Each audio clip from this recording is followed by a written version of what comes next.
It's my pleasure to introduce two invited talks on photon counting CT. Dr. Peter Noël and Dr. Shuai Lung are going to give two talks in that sequence, and then afterwards we'll have an opportunity to ask them questions. So without further ado, I'll hand it over to Peter.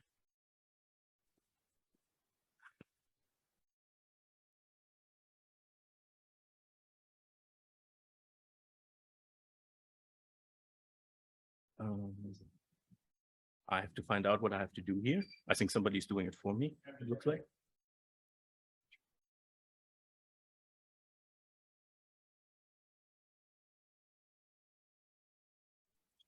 So to start, I think it's great to be back in person. Let me start with this, actually. To see everyone in person is wonderful. And to see you even closer is even better. It doesn't do it.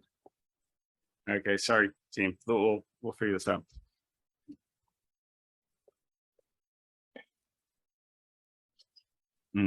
That's not a good sign.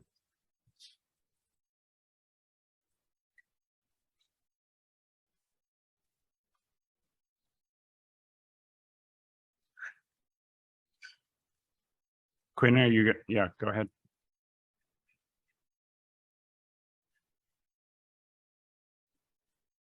All right. So while we manage to use technology, maybe not. Just to say, it's not a feature of my slides, just to be fully honest here.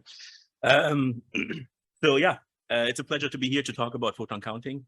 As Webb said, we will do it in a tandem. I will first talk a bit about technical background and some of the advantages on a broader picture, and then Shuai, who has much more experience, will share his experience on the clinical use of the systems and what it could really mean for the clinical long range. So let me start. We are looking at spectral CT, and this is one actually of the examples which came to me when we did this study as a prime example to show why we're also passionate about this and why we want this technology in the hospitals. So on the left, you see a conventional CT image, and then you see a virtual monoenergetic image at 40 keV. And I don't think anybody has to be a radiologist in the room to see that in the VMI images it's much easier to see this mouse floor tumor. So visualization is much better.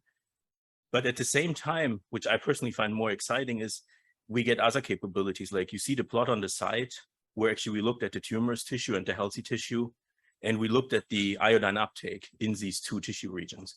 And you can see that actually perfusion is obviously different between different tissue types, and we are able to measure things like this quantitatively in a very different manner. This is an example from a dual energy system. So now let's talk about why do we want to go a step further? What could be the next advantages? So photon counting is really a paradigm shift in CT imaging, because we are exchanging our detector. So we're not doing only an incremental change, we really do a large system change. And we do this with the hope and the knowledge that will improve things. And I think there's two topics which are immensely important in this advantages we're taking. The one is the quantitative imaging prospect, which I already mentioned with the iodine example, and it is high resolution imaging. For this flower example, a colleague pointed out to me over the weekend that there's a great visual example in these flowers, because if you look at the two images, if you look at the colored image, you can easily find the two flowers, the two blue flowers, but in the black and white image, you can detect probably one, but the other one is pretty hard to find. So, for bees, spectral imaging is a market advantage because they can find the flowers better, and the same holds for us too. So, more information really helps in many ways. And this also is specifically true for CT, because CT is such a wide used imaging system. I mean, there's barely any organ system where not being used or where CT is not being employed. So I think this summarizes a bit of the hopes we have. Now, if we think about what has changed, or what is the difference to an energy integrating detector? So an energy integrating detector, you have incoming X-rays and the scintillators transferring them into light, and then we have a photodiode, and then we have an electric circuit afterwards. On the opposite, if you think about photon counting system, we have incoming X-rays, and we leave one layer out, and we have a direct converting material where we directly generate an electric pulse and have an electric circuit and a pulsate analyzer. And I want to talk a little bit for the next 10 minutes or so about details of this specific design. To focus more into it, I drew this example where you see there's the semiconductor pixel or the detector material. On this, there's a bias voltage on there. So if we have incoming X-rays, that the cloud can be moved, and then this is bound to an ASIC, so a piece of electronic equipment, and in there the incoming signal is shaped, and then we discriminate them, or the ASIC. I mean, I say we. I mean, I never discriminated a signal myself. So the ASIC discriminates the different energy levels. And the first part of this is, of course, the detector material. That's where everything starts. And I have these two screenshots from two papers. The one is from 2018 and the other one is from 2020. These are from review articles about photon counting. And you don't have to look into all the details. I know the slide it's much too much text and it's much too little to read, or too small to read. But the main point I want to say here is that in 2018, you saw there's still different materials and different setups. By 2020, you see the group of potential materials and setups has already reduced, which we see that everything is coming into a funnel. So it's moving away from, there's many different options. So, and every vendor is coming into their lane of what they want to do and how they want to make this happen. To talk more about the detector material. So there's two different detector pixel geometries. So there's a very classic detector material setup, which you have basically a single pixel and you have material in about 2 millimeter thickness. The other option is to have something which is called a edge-on geometry. In the edge-on geometry, you basically have a silicon wafer, which is standing right up. I mean, it's like, if you look at my phone, basically X-rays coming from this direction onto the long axis of the wafer. And in the face-on, we basically have a more classical setup. You might ask, why are there these two different options, and why, or how did this become to happen?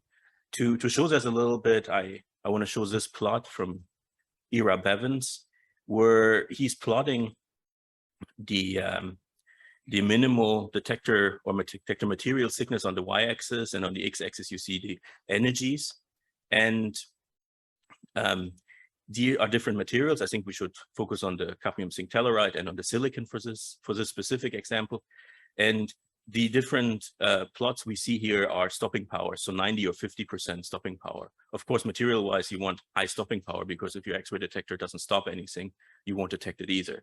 So as you can see for silicon, because it's a material which has a lower atomic number, you need more material to get the needed stopping power.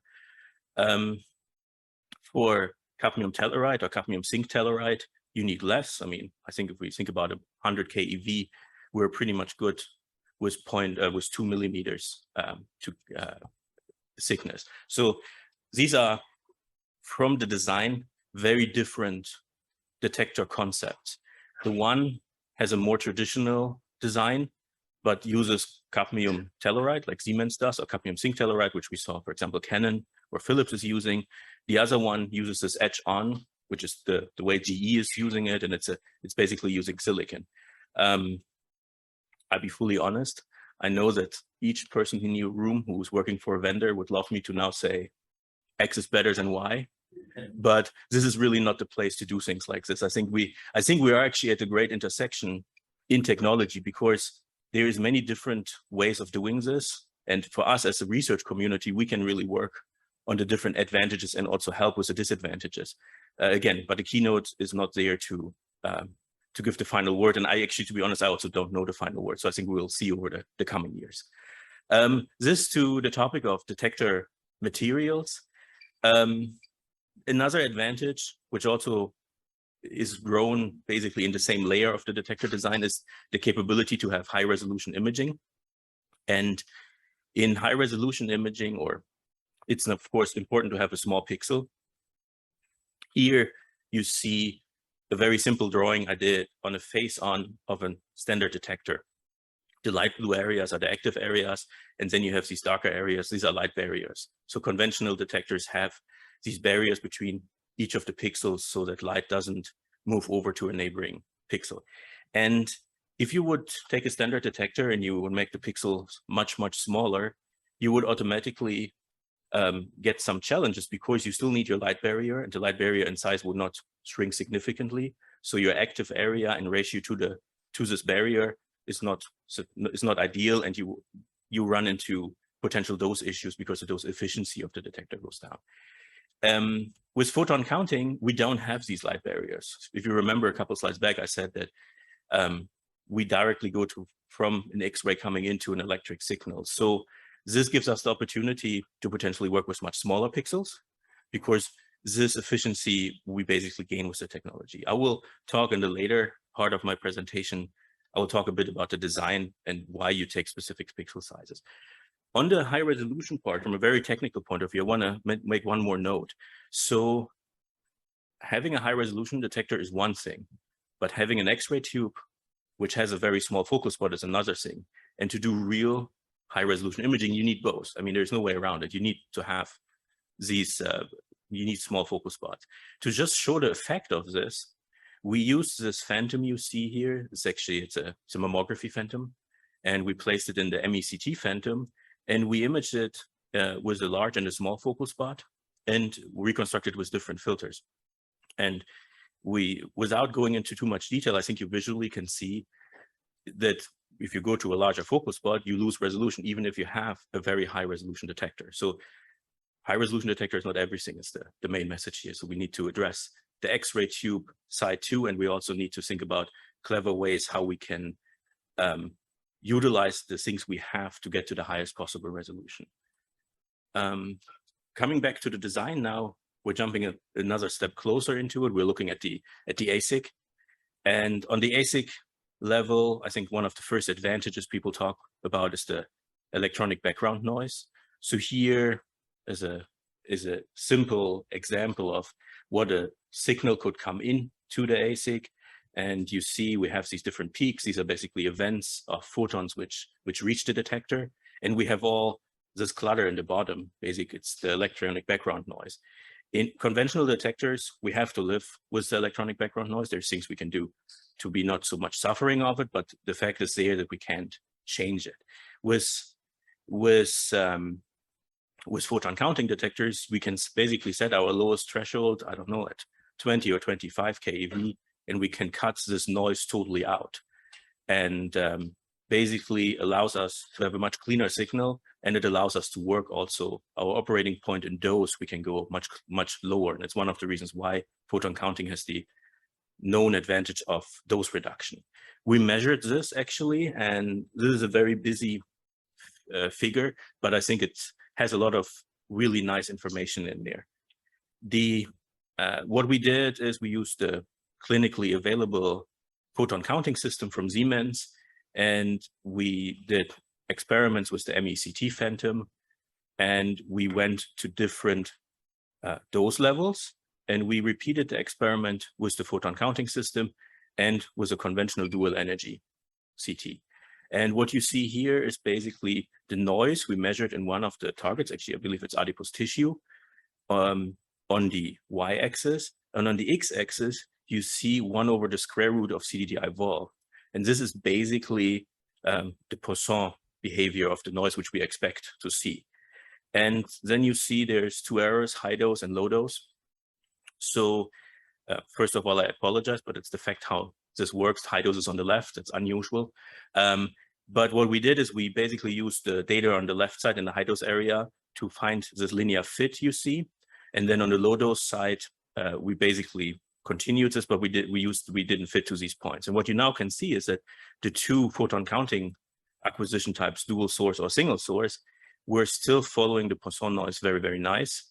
For the conventional imaging system, when we go to these, I mean, these are very low. I mean, I want to point this out. We're talking about 0.4 milligray CTDI vol. I mean, this is a very low dose scan, but you can see we're still following the Poisson distribution. So it's actually nice to talk for years about the fact that electronic background noise can disappear, but then to measure it and actually show that it clinically works is a great moment. We did this for all kinds of different materials and inserts, and you see here the RMSE, so it's basically how much the variation from these fitted curves we saw in the low-dose regions.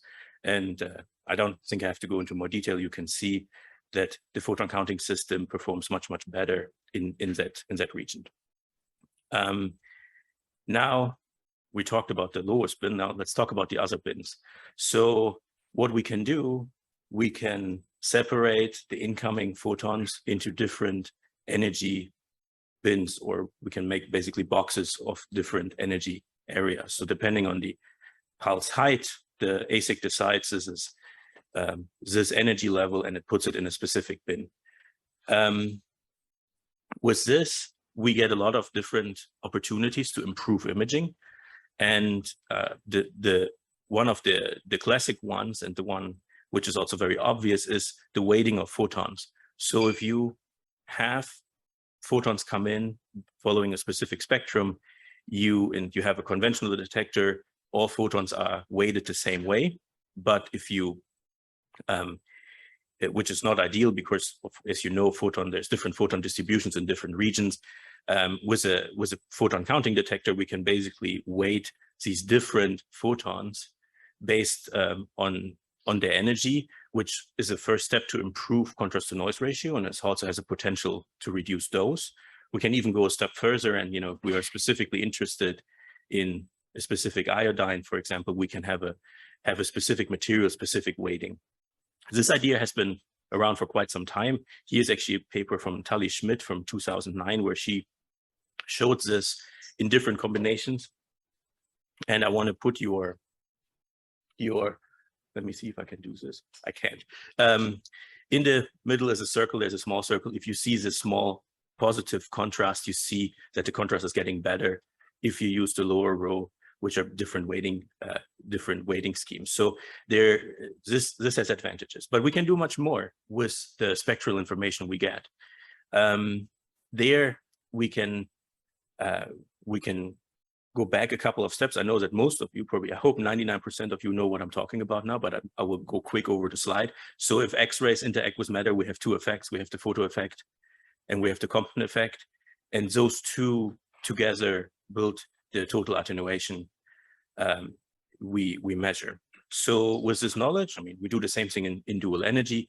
We can basically go and distinguish materials. So here you can actually see on the right side is a small plot which basically shows how photo and Compton effect behave depending on the energy, and those two together again build the total attenuation.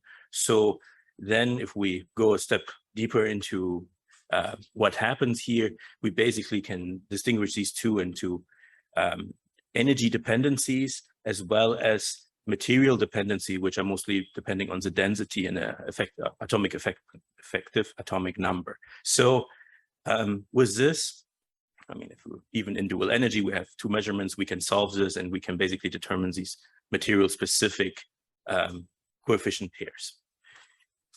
To show that this actually varies for different materials, here's a plot actually Nadav published a couple of years ago, where he showed the percentage of interaction for different materials depending on the energy. And the purple is actually the purple is the photo effect, the green is the Compton effect, and then we also have Rayleigh scattering, which is the yellow in the bottom. I mean, earlier I didn't even mention Rayleigh scattering. This often is just handled as part of it was pushed into the photo effect or in the photoelectric effect, and you can see here it's less than 10% it plays a role. But what you see here is if you compare water, calcium, and iodine, they have very different ratios, and this is basically why we're able to distinguish different materials. Now let me go back a little bit into what we have right now. So with material decomposition, you can determine different results. This is now what you get with a current photon counting system. So you get one image, which is called T3D. If any of you want to know why it's called T3D, please find any of the Siemens people. I see actually George sitting right there laughing already. So you can all go to George later and ask him why it's called like this. I don't know. Anyhow, this image is the closest to a conventional image. It's it's all the photons above the noise floor, which you see here. So it's very close to a conventional image. You can get virtual minoenergetic images. Here you see a 40 keV example. Please note that the window level is the same, and you see how the contrast in these images, the iodine contrast gets much, much stronger. This is, of course, because we're getting closer to the K edge.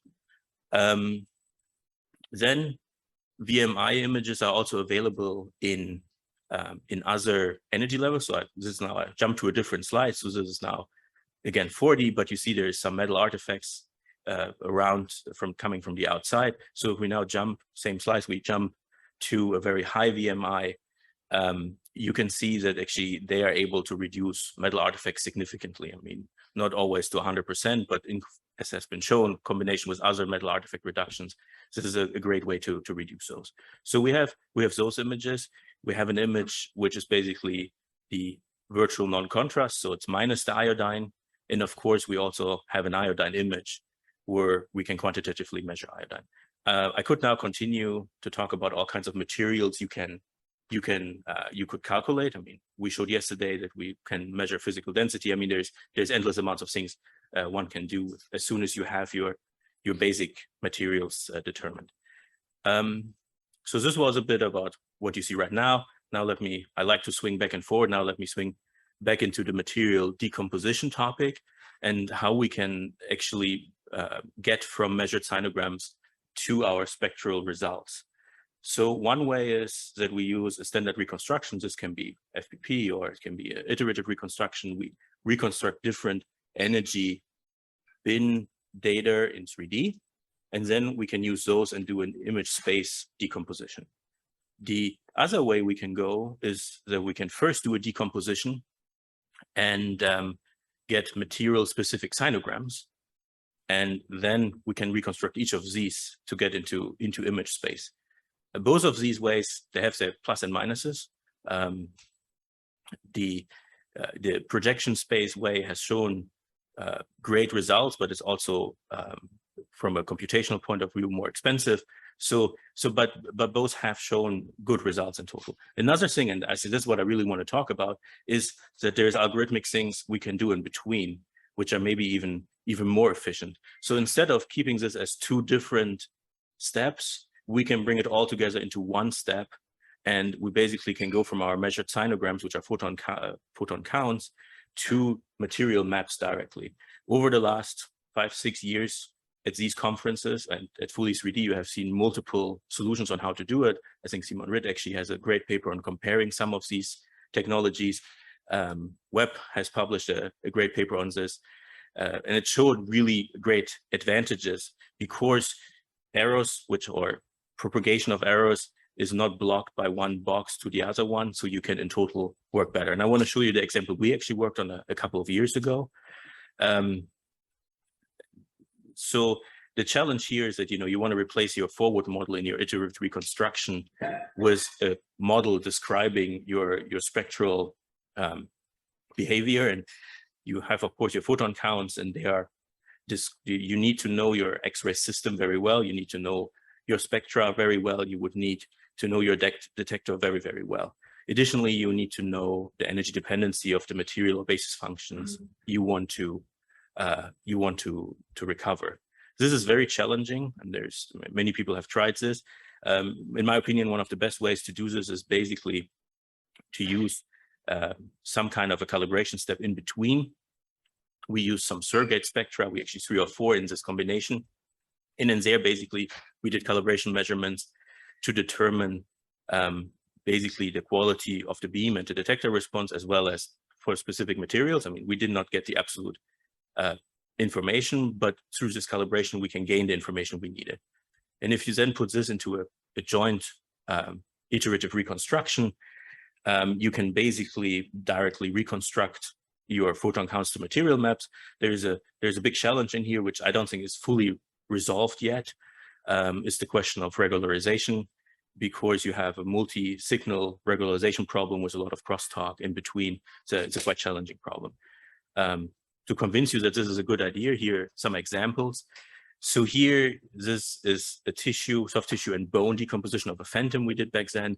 And you see here the filtered back projection result. Here is the result for still a two-step way. So we did a decomposition in projection space and then did an iterative reconstruction. And here you see the joint direct one-step reconstruction.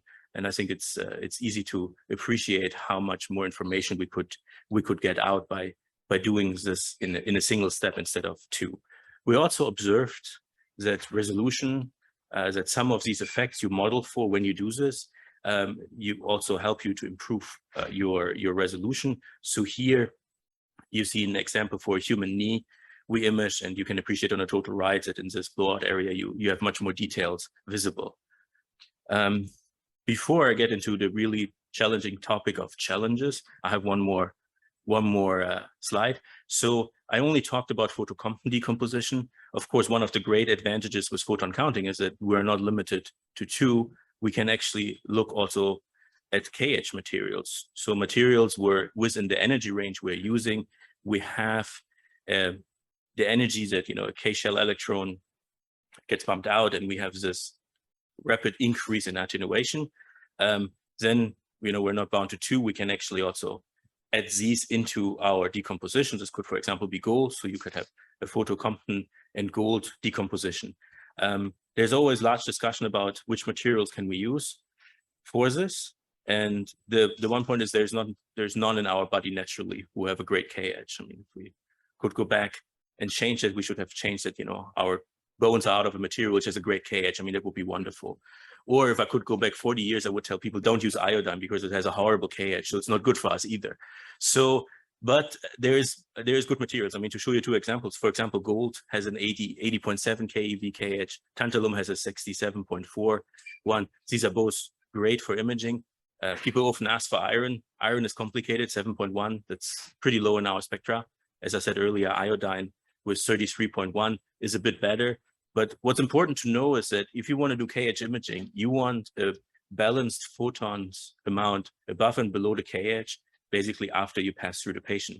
And obviously with iodine, that's a challenging problem. So there's some materials in the middle, and there's groups working on alternative, for example, contrast agents to do this. Now, I will come to this chapter of challenges, because so far, everything I said was very bloomy and everything is great and everything's wonderful.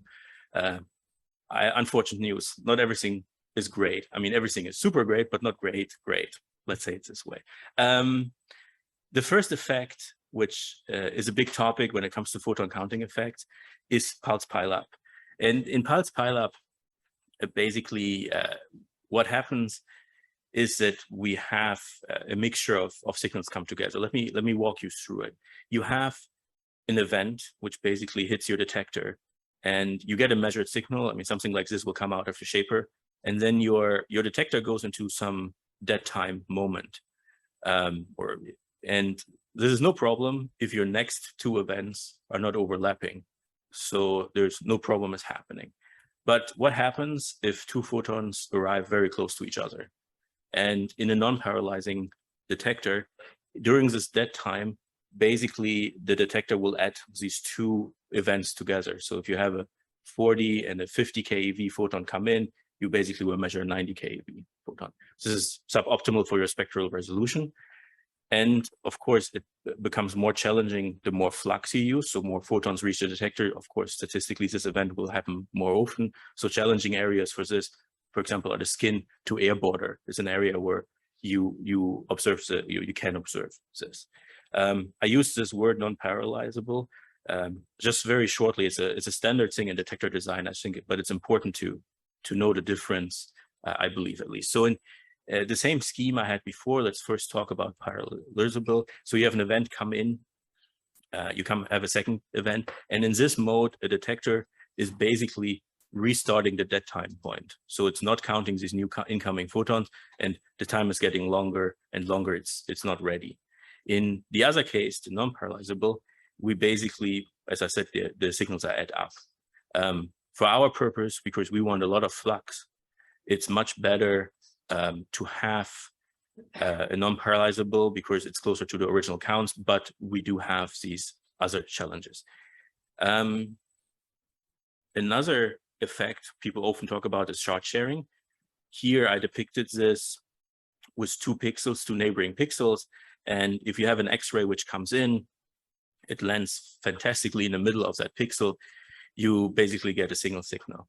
But in charge sharing, what happens is that, you land somewhere closer to the edge between the two pixels, and now the charge is being split between two neighboring pixels. So both of them are counting two smaller signals instead of the correct one. There's ways to solve this. I mean, there's, for example, the Medipix detector or the X counter detectors have a way to address this. It becomes very challenging to address if you have high flux rates, which we have in clinical CT.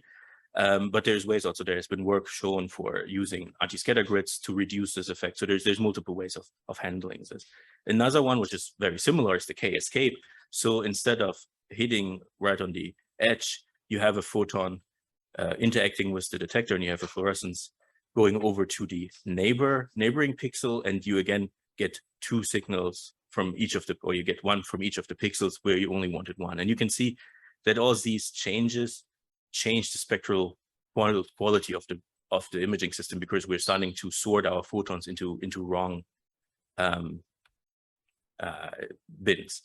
Now, the pixel size is one of the secrets of all this, or a big debated point.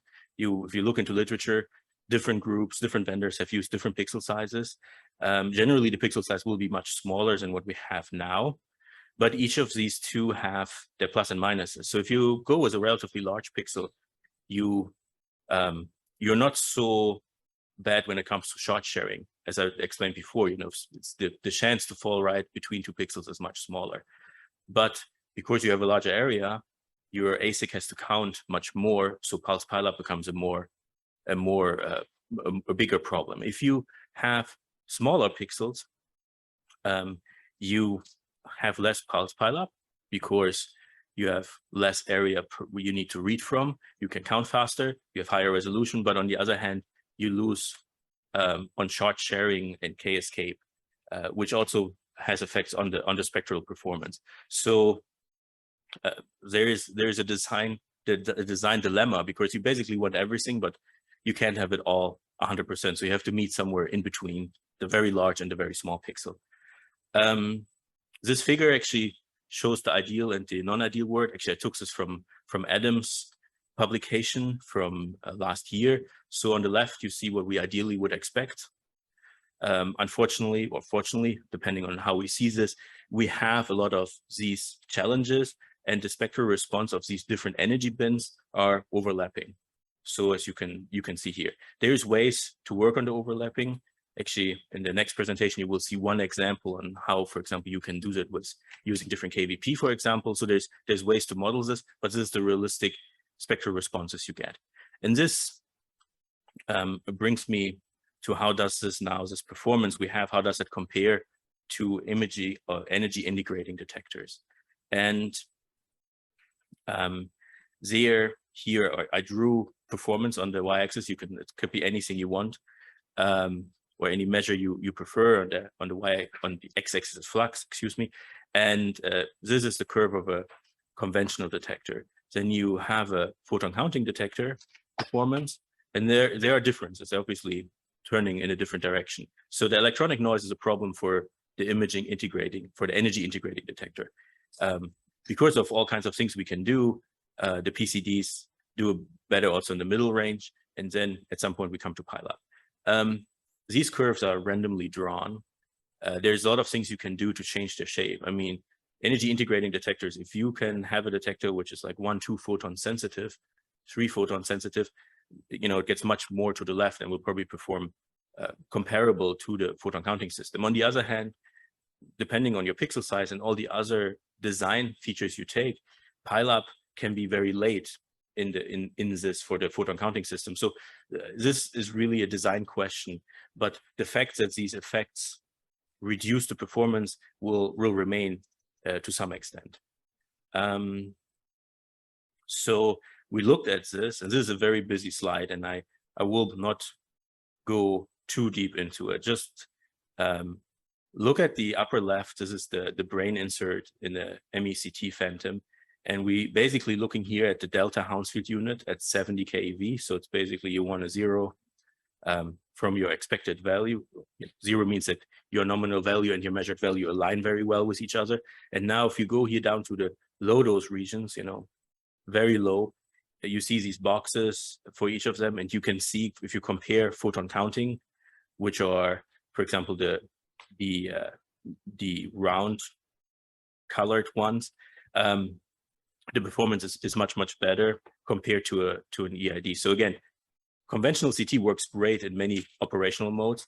And when you come to very interesting extreme cases, you can directly see how the one is working better than the other. So now I will talk shortly about promises before I hand over to my colleague. So where are the promises? I think the one is radiation dose reduction. There's no question. Electronic noise and other things, as well as weighting, for example, will get us to much lower dose values. There's high resolution imaging. We'll have much smaller pixels. So here's an example we published a couple of years ago it's actually printed lung nodules, and the photon counting just gives you much, much more information there. We will be able to have quantitative imaging in a much better way, because with all this technology, for example, beam hardening totally disappears. If we measure something, we really know what we're measuring, and this down to low dose levels because of the electronic noise cutout. And there's contrast agents as another option, or as an addition here for more clinical stuff. So the high resolution part, there's many examples you can find. Here's one example we published a couple of years back. This is actually comparing a rabbit to a human, but I think the message will still come across. You see these different colored boxes here. They're always the same size. So the green is a 10 centimeter box and the blue box is a 2 centimeter box. And now if you go to D and E, if you compare, you can see wonderfully how much on the left side with photon counting, how much more resolution we have. Amir Pomoteza actually also showed this early on, for example, for stents. You can get much, much more details. Here's comparing conventional to different high resolution or different photon counting modes. And if you go from the left, which is the conventional CT, to photon counting to the most extreme on the right, you can see how much nicer you see these struts. We measured a couple of years back a vertebral bone, and I think it's easy to appreciate how much more details you get in your bone with the high resolution.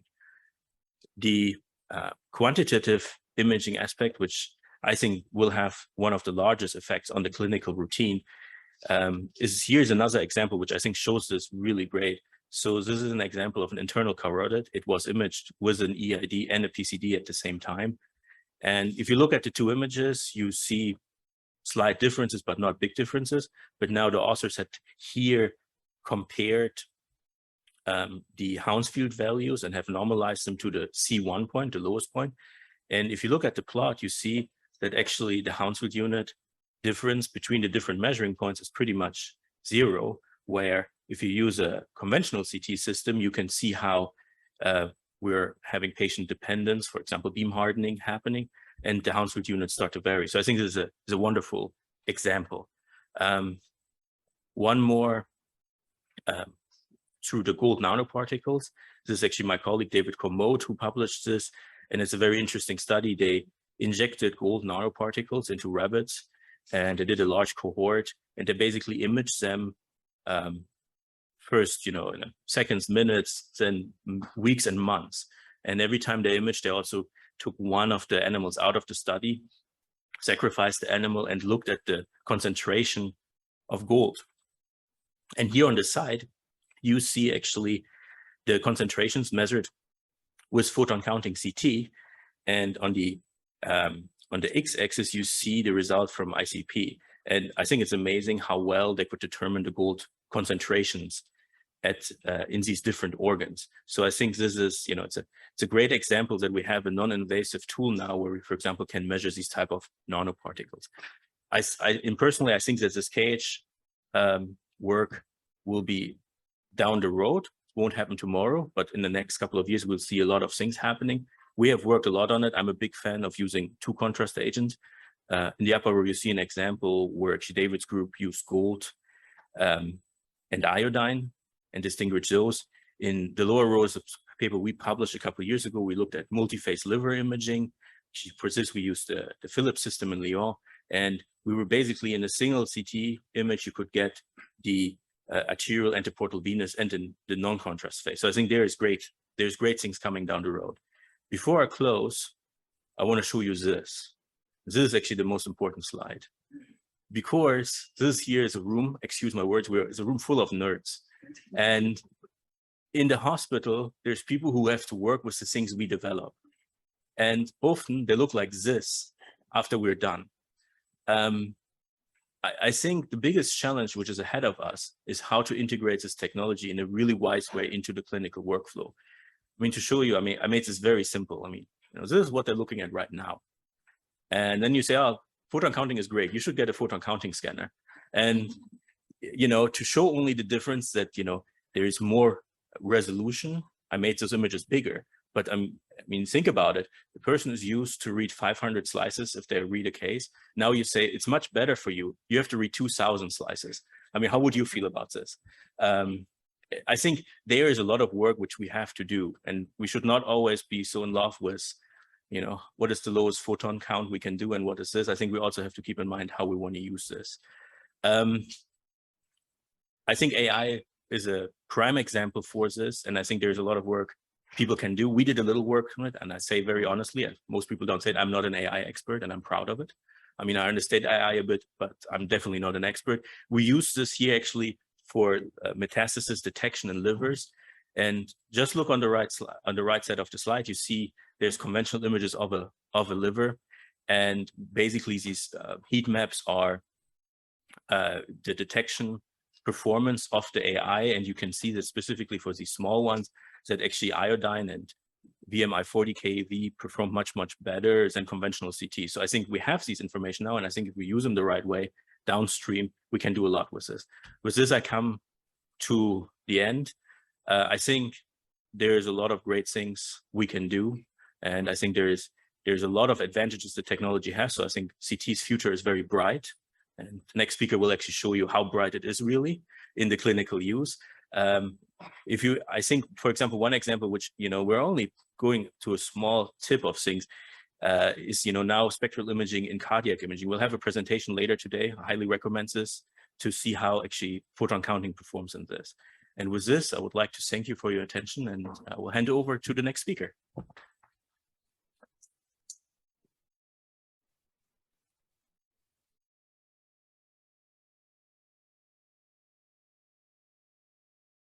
I don't know what to do with the computer. Good luck.